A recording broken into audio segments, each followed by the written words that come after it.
Dear students, welcome to EPG Pathshala. I am Professor P. Bhaskar Reddy, Department of Ancient Indian History, Culture and Archaeology, Sri Venkateswara University, Tirupati. In the present module of the paper Outlines of Indian History, we are going to study the beginning of European commerce in India.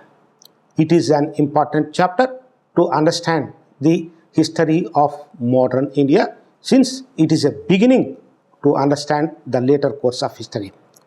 It is known that the advent of Europeans in 16th and 17th centuries brought a new beginning in the history of India. The arrival of Portuguese, Dutch, English, French and some others, they brought some revolutionary change in the trade and commerce of India. The main purpose of their arrival to this part of Asia is to trade. The availability of spices, the demand of spices in the European countries, the enormous profits made therein in the spice trade, the fabulous wealth of India was an additional attraction for the direct arrival of European companies to India. However, with the arrival of several European companies, rivalry was begun for the domination over each other.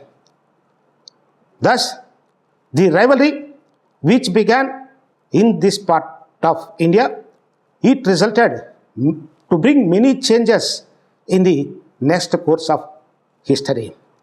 The learning objectives of the present study are the advent of European companies like Portuguese, Dutch, English East India Company, French and others, then rivalry among the companies, and how the British emerged as a monopoly over the Indian trade. With these objectives, let us start our discussion on the advent of it. However, before that start of the discussion, it is necessary to know about the trade conditions and India's relation with the Europe in the beginning, and what circumstances prompted the discovery of a direct sea routes to India and arrival companies. The India's trade relations with Europe go back to the ancient days of Greek. The trade between Europe and India was carried on along several routes. The most important feature of the overseas and overland trade was that the Asian part of the trade was carried on mostly by the Arab traders and sailors, while the European trade was monopolized by the Italians. The occupation of Constantinople by the Turks in the middle of 15th century, it brought certain startling changes. The old trade routes between East and West came under the control of the Turkish. Besides, the rise of the merchant class in Europe and the emergence of some European nations as maritime powers, direct trade relations began once again with India in the beginning of 16th century. This initiation was taken by Portugal and Spain in geographical exploration and discoveries. With this brief discussion, now let us start our discussion on the coming of Portuguese. Who are the Portuguese? When they started their innovations to make a direct link with India, what is the initial efforts and how the Portuguese established their trade centers and acquired their territories in India in the 16th century. The Portuguese were the first European nationals to come to India as traders. In this regard, the Prince Henry of Portugal, who was ruling in 1394 to 1460, known as Navigator, he inspired and encouraged Portuguese sailors to undertake voyages for the discovery of the sea route to India. To promote these discoveries, he set up a regular school for the training of seamen on scientific lines. After making several efforts, they reached a result-oriented exploration in the year 1494. In that year, the Columbus of Spain set out to reach India, but instead of India, he discovered America. In the end of the 15th century AD, the Portuguese sent a big voyage under the captaincy of Vasco da Gama. Vasco da Gama, as a representative of the King of Portugal, discovered a direct sea route from Europe to India via Cape of Good Hope. He reached the coast of Calicut in May 1498. This discovery of a direct sea route with India, it brought revolutionary change in the trading perspectives of the further course of history. When Vasco da Gama landed at Calicut, he got certain facilities for trade from the ruler of Calicut named Jamorin. The Vasco da Gama safely conducted the voyage and he collected so many commodities, and the first attempt was successful.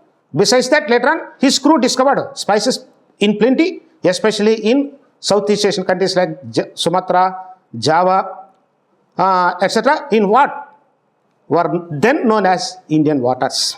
Vasco da Gama, after the successful campaign of first voyage, he also attempted in 1503 another voyage. At that time, there was some trouble faced by the Portuguese because of the bad rumors spread by the Arabs, and also the local rulers also tried to threat. At that time, the Portuguese decided to convert the trade centers into fortresses garrisoned with their own men and money. Then the Portuguese also started the appointment of governor generals to govern over the positions of the Portuguese at their trade centers in the west coast. In the year 1505, Francisco de Almeida was appointed as the first Portuguese governor in India. He initiated a new policies for the Portuguese domination over the trade in Indian sea coast. His policy, initiated by him, is known as the Blue Water Policy, which became familiar. After de Almeida, Alfonso de Albuquerque replaced as the governor in the year 1509. It is known that he captured Goa from the Sultan of Bijapur in the year 1510. Then Goa became the headquarters of the Portuguese settlements in India. Afterwards, he also conquered Malacca in the year 1511 in the Malay Peninsula.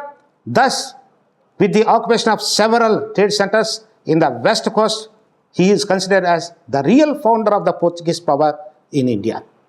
His program to gain control of all the main maritime trade routes of east and to build permanent fortresses with settled populations laid the foundation of Portuguese hegemony in the Indian provinces. With his efforts and a later course, the Portuguese, by the end of 16th century, they captured vast stretches along the Indian coast. Even they extended their authority over the major part of Ceylon. Thus, the Portuguese dominated over the sea coast. They maintained a direct trade links with the new discovery, and really the 16th century is considered as the Portuguese Empire in India. But the Portuguese race in India had a short life, as the new rival trading communities from Europe posed a big challenge to them. Now, have a look at the establishment of Portuguese trade centers in the west coast and also east coast and Southeast Asian part of it. This itself shows that the Portuguese really created and dominated the coastal trade. When the Portuguese are making steady progress, in the same time, new arrivals came from the same Europe for the purpose of trade. They are Dutch. Now we may shift our discussion on the arrival of Dutch. Who are the Dutches? When they came? How they came? What is their problems and perspectives? And what are the their establishments in the coast which already possessed by the Portuguese. Regarding the coming of the Dutch had a long dealing in European products which they brought in Portugal and sold all over Europe. The Dutch revolt against the Spanish domination in their homeland known as Netherlands and merger of Portugal with Spain made them to look alternative sources to get spices. In spite of the strict vigilance of the Portuguese over the sea route they discovered, the Dutch dared to send their ships in 1595 to trade with India. Even in the end of the 16th century, as many as 15 voyages were attempted by the Holland between 1595 to 1601. However, the best effort is the publication of John Hagen van Lincoln, a Hollander on the Portuguese grip upon the East led to the formation of Dutch East India Company. In the perspective of the Dutch Company, in the year 1602, the Dutch East India Company was formed in an effort to stabilize profits in the spice trade and to form monopoly over it. The company was given the power to build forts, keep armies and make treaties. As a result, the first Dutch trading post was established in 1603 at Banten as a voyage to Indonesia. The main purpose of coming the Dutch not lay in India, but they concentrated on Southeast Asia where the spices were available like air and water. So that the early headquarters were in Ambon in Indonesia, which was established in between 1610 to 1619. Afterwards, the Dutchess not only established their center in the Southeast Asia, they also concentrated on the Indian coast, east and west, where already Portuguese were established their trade centers. In India, the Dutch successfully established their trade centers at Machilipatnam, Pulicat, Surat, Chinsura, Kasim Bazar, Patna, Balasore, Nagapatnam, Cochin and several others. With the establishment of these trade centers, in economic terms, they earned huge profit through business, monopolizing in black pepper and spices, which they carried from Indonesia to European countries. The major Indian commodities traded by Dutch in India were cotton, indigo, silk, rice, opium and several others. With the coming of the Dutch, they eliminated the power of the Portuguese from the waters and successfully enjoyed monopoly in the 17th century, although the British and French tried to break it. Have a look at the Dutch trade routes, their trade centers in the Southeast Asian territories, East Coast and West Coast.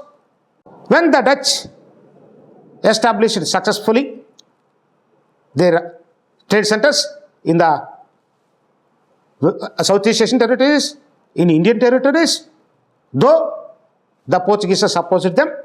In the meanwhile, while the two companies are going ahead, in the same time, in the beginnings of the 17th century, another new company also came from same land, Europe, for the purpose of trade. They are the coming of English. You know that coming of English, it marks some revolutionary changes in the existing trading conditions and rivalries among the companies.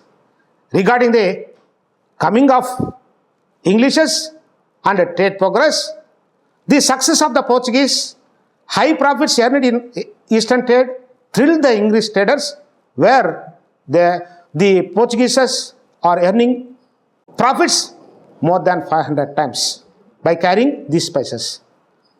So that with the inspiration of that, the English also started their attempts to send voyages and to make their inroads into this profitable trade of Asia. Their first attempt was in 1527 when Robert Thorney submitted a report to Henry VIII and facilitated the English to have passage to India. Later on, the Captain Drake's visit to East in 1575, his return via the Cape of Good Hope, and the defeat of Spanish Armada by the English in the year 1588 gave the required confidence and courage. Before the establishment of the English East India Company itself, one of the trader, John Mildenhall, a merchant adventurer, was the first Englishman who arrived in India in the year 1599 by the overland route. With this inspiration, in the year 1599, a group of English merchants called the Merchant Adventurers formed a company popularly known as the English East India Company. On December 31st, 1600, the company was authorized by a royal charter from the Queen Elizabeth to carry on exclusive trade in the East. Thus, from the beginning itself, the English East India Company was sponsored and authorized by the then British government. In the beginning, the company was interested in trade only. With these objectives, the English started their attempts and sending of voyages. Now we may proceed to discuss the progress of the English India Company voyages to India and Southeast Asian coast and their problems and perspectives. At first, the English East India Company tried its luck in the Spice Island of Indonesia. In the year 1601, the company organized its voyage under the command of James Lancaster and arrived at Fort of Achin, Indonesia. In that first voyage, they landed successfully in Achin, but the Dutch, who had already settled in the Spice Islands, did not present any opposition because the Englishes never tried to make their entry into directly the price producing areas. So that the Dutches, who are already established their settlement, they have not presented anything and they simply exchanged, and the first voyage of English was successful. The second voyage also conducted by the English under the command of Henry Middleton, but in this the Englishes who landed Southeast Asia with the same purpose, now they changed their policy and they tried to connect with the producing areas directly. In this instance, due to the strong resistance of the Dutch, it had turned its attention towards India. Thus, the Dutch and English rivalry was begun in the Southeast Asian islands. In the year 1608, without any disappointment, the company sent Captain William Hawkins to the court of Mughal Emperor Jahangir for trade facilities and to secure a royal patronage. Hawkins, with the negotiations, could get the emperor's permission to open trade at Surat in the year 1611, but due to the Portuguese, the Mughal ruler nullified it. The efforts of Middleton and Best helped them gain emperor's permission in the year 1613, where with that permission they opened trade at Surat, Ahmedabad, Cambay and Goa. In the further progress, in the year 1615, Emperor James I of England sent Sir Thomas Roe to the same Jahangir's court with the intention of concluding a treaty of free trade between the two countries. This was an important turning point in the perspectives of the English East India Company, because the English East India Company under the Thomas Monroe, he was able to get that permission in September 1618 with a public declaration by the emperor. And the emperor asked the Portuguese to cooperate for open trade. This was the new phase in the trading perspectives of the further, particularly English East India Company. The English East India Company, with that, successfully established factories at Surat, Agra, Ahmedabad, Baroda and Bhuj before Roe left India in February 1619. Later, the company enhanced and increased the trade centers. In that sequence, in the year 1668, Bombay was transferred to the company by Charles II at an annual rent of 10 euros. After the acquisition of Bombay, the company shifted its headquarters from Surat to Bombay in the year 1687. Thus, Bombay became an important center in the west coast for the Englishes. English has established successfully a factory at Machilipatnam in the southern east coast in the year 1611, which was under the Golconda Kingdom. Later, English obtained the Golden Firman with the right to trade in the kingdom of Golconda for a fixed customs duty from the Sultan in the year 1632. Besides, in the year 1633, the English established factories at Hariharpur and at Balasore in Orissa.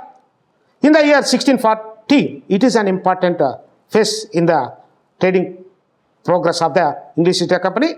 The English built a fortified factory at Madras, which came to be called as Fort St. George. After the construction of St. Fort George at Madras, it became the headquarters of the British on the Coromandel coast. In the year 1651, they established factories at Hooghly in Bengal, Patna in Bihar, Kasim Bazar in Bengal. Thus, English not only established their centers in the Bengal coast, even they obtained the royal firman to trade in Bengal from the Mughal Emperor Aurangzeb in the year 1667. In the year 1700, the English factories in Bengal were placed under the separate control of a president and a council in the fortified settlement called Fort Williams at Calcutta. The English company had securely settled down at Surat, Bombay, Madras, Calcutta by the end of 17th century with continuous progress. In 1717, the company got the privilege of the trade free of tax in the provinces of Hyderabad, Bengal and Gujarat from Mughal Emperor Farrukh Shah in return payment of 3,000 euros per annum. Thus, Englishes were successful who started their inroads on their arrival with several problems. They successfully established their trade centers, even though the Portuguese and the Dutch resented for their entry.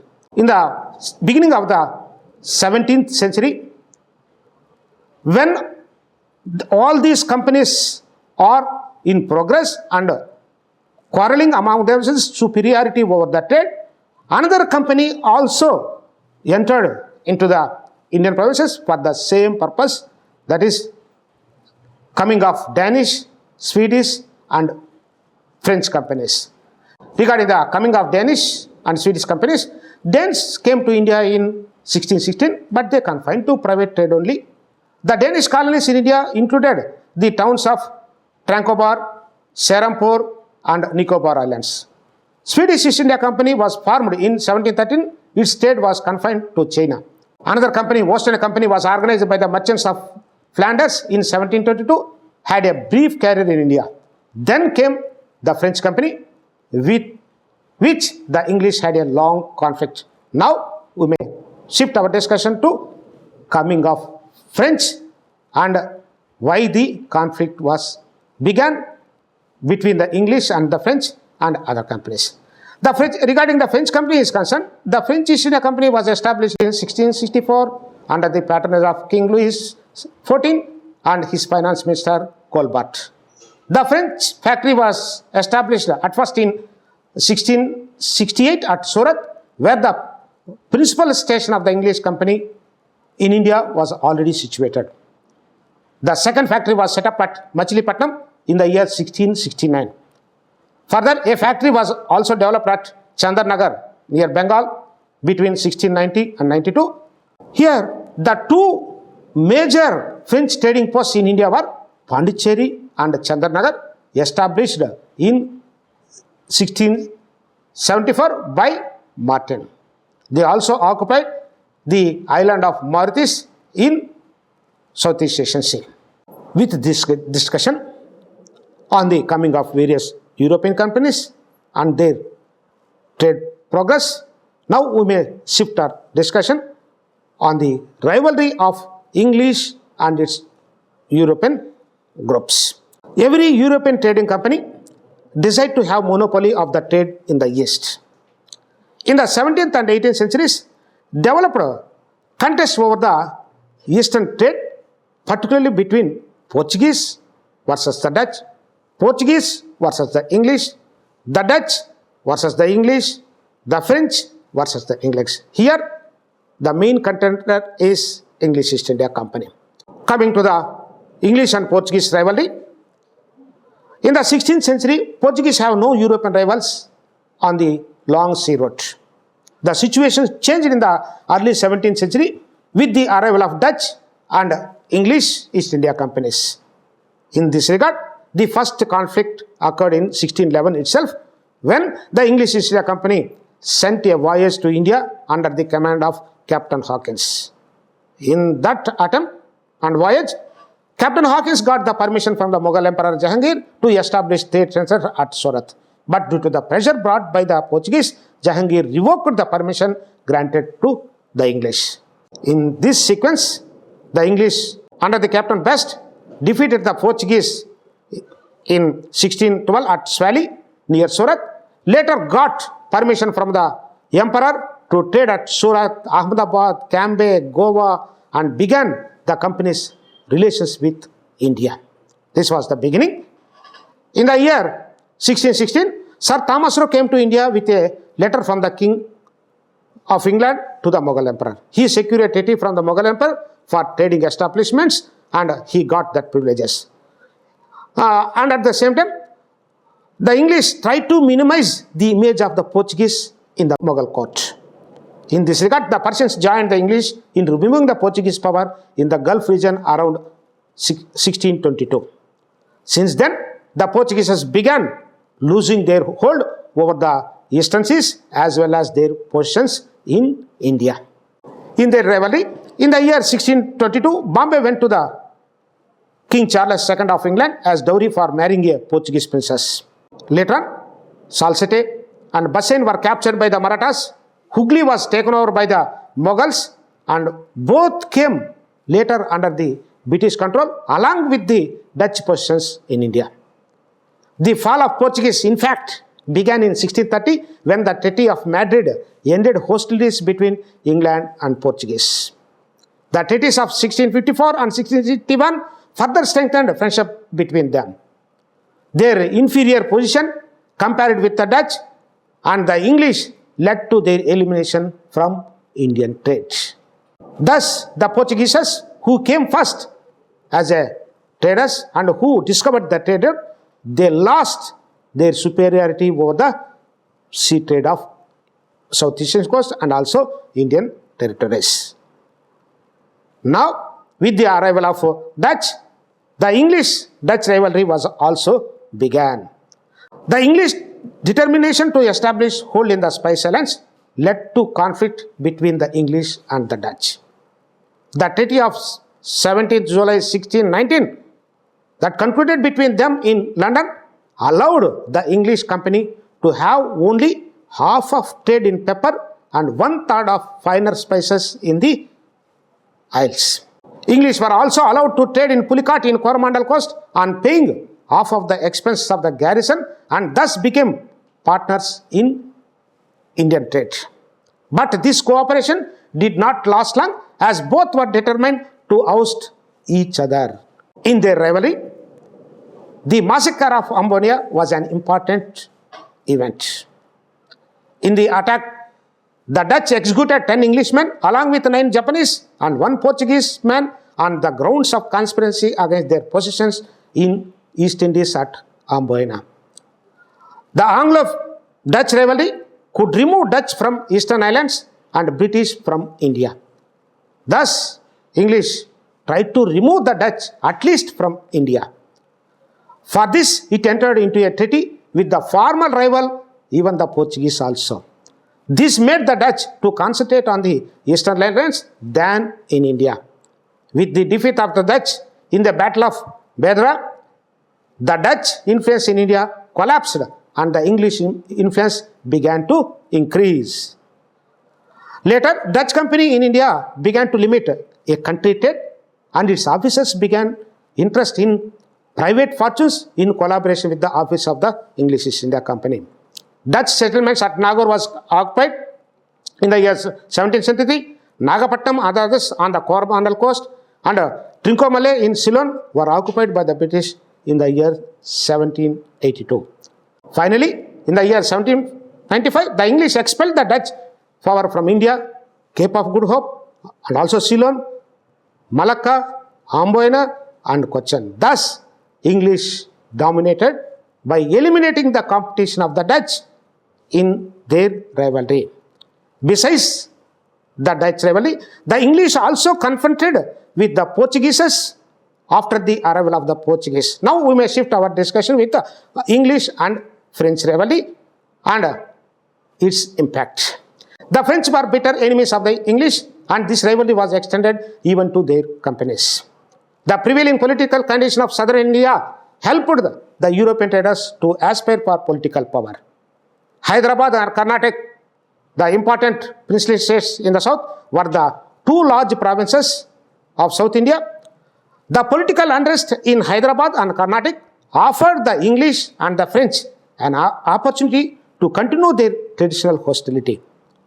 They took opposite stands and came forward to interfere in the domestic affairs of these two states because of the political rivalry and uncertainty. Because of that, 3 long battles had been fought during the period of 20 years, that is from 1744 to 63, with the aim of attaining commercial as well as political control. The rivalry between English and French, which fought in the Karnataka region, were known as Karnataka Wars. Now we can shift our discussion. Why the Karnataka Wars were occurred? What is the role of the French and English in the interference of their internal matters? What is the results of it? The First Carnatic War occurred between 1746 and 1748. Regarding the important events of that First Carnatic War, the First Carnatic War was the extension of the Anglo-French War in Europe. In that battle, the English fleet was defeated and Madras was captured by the French. To get back Madras, the English seized the French settlement in Pondicherry. Thus, the First Karnataka War came to an end with the end of hostilities in Europe. The Treaty of Aix-la-Chapelle of the year 1740 brought the Austrian War of Succession to an end. Under the terms of this treaty, Madras was handed over back to the English and Pondicherry to the French. After this settlement, the Second Carnatic War was also fought between these two groups in the year 1749 and 1754. The Second Carnatic War was a struggle for power between various Indian claimants to obtain power in southern India, each supported by the French or the British. Both the British and the French governments disapproved the policy of their companies fighting in India.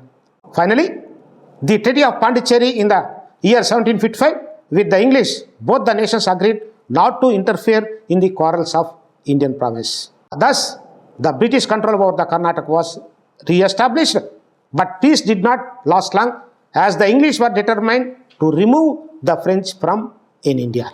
It resulted again for the Third Carnatic War. Regarding the events of the Third Carnatic War, in 1756, the 7-year war was begun between the English and the French in Europe. Taking advantage of this, the English captured Chandranagore, the important French settlement near Calcutta. English also won the Battle of Plassey by defeating the Nawab Siraj-ud-Dowla of Bengal. With that success, the English men and money moved to the south for a serious contest in the northern circles, which were then under the French. The French government sent a powerful army under the command of Count de Lally. The English settlements in northern circles were occupied by Bussy in the year 1758. Lally recalled Bussy from Hyderabad for his help. However, to make a counteract, the English sent an army from Bengal to northern circles and occupied Machilipatnam and concluded a treaty with the Nizam Salabat Singh, the ruler of Hyderabad. Thus, the Battle of Vandavash took place in Karnataka in 1760. In that battle, the French were suffered defeat and Bussy was taken prisoner. The battle sealed the fate of the French in India. Pondicherry was besieged by the English and Lally was forced to surrender in 1761. English easily captured the rest of the French cities at Mahe, Gingy, etc. The 7-year war ended with the Treaty of Paris in 1763. With this discussion, I hope that you may understand the advent of European companies, when they started, and what is the circumstances that paved the way for the discovery of trade route, the arrival of various companies, and why the rivalry was begun, the results, and how the Britishers dominated over the trade. With the coming of European companies for trade in India led to rivalry and wars were occurred among the European companies. They intervened in the internal matters of the native rulers and sometimes even the removal of native rulers from power and establishment of aligned authority. This may be the ground for the further progress of Indian history, which the English not only confined to their trade and monopoly over the territories, and later on they became political power in India. That may be discussed in the next module. For more details, you go through the e-text and other components. Thank you.